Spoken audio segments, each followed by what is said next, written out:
Michael Fassbender அவர் தான் வந்து George வுட்ஹவுஸா MI6 அந்த கேரக்டரில் அவர் பண்ணியிருக்காரு. உண்மையிலே வந்து சூப்பராகவே பண்ணியிருந்தார். ஏன்னா நம்ம சோடன்பர்க் படம்லாம் பார்க்கும்போது அவர் நான்லீனியரை கதை சொல்லுவார்.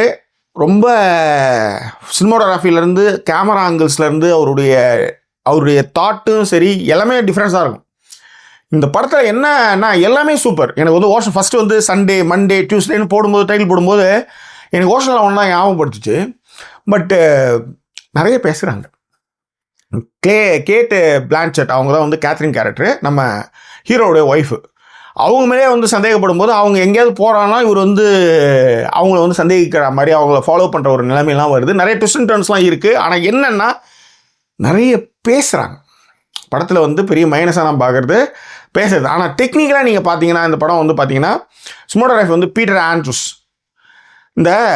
நான் சினிமோட்டோகிராஃபி ஒர்க் பண்ணும்போது ஒரு ஃப்ரேம் வந்து பளிச்சுன்னு இல்லாமல் ஒரு மாதிரி டல்லாக இருக்கிறதுக்காக லைட்டை கட் பண்ணுறதுக்கு என்ன பண்ணுவோம், நெட் இருக்குல்ல, தலையில் நெட்டு போடுவாங்கள்ல, வலை கொண்டையில் ஒரு வலை போடும். அந்த வலையை வந்து ஃப்ரண்ட்டில் லென்ஸில் போட்டு நம்ம பண்ணும்போது என்னாகும், ஒரு மாதிரி மெர்ஜும் ஒரு மாதிரி சாஃப்டாக இருக்கும் ஃபேஸே.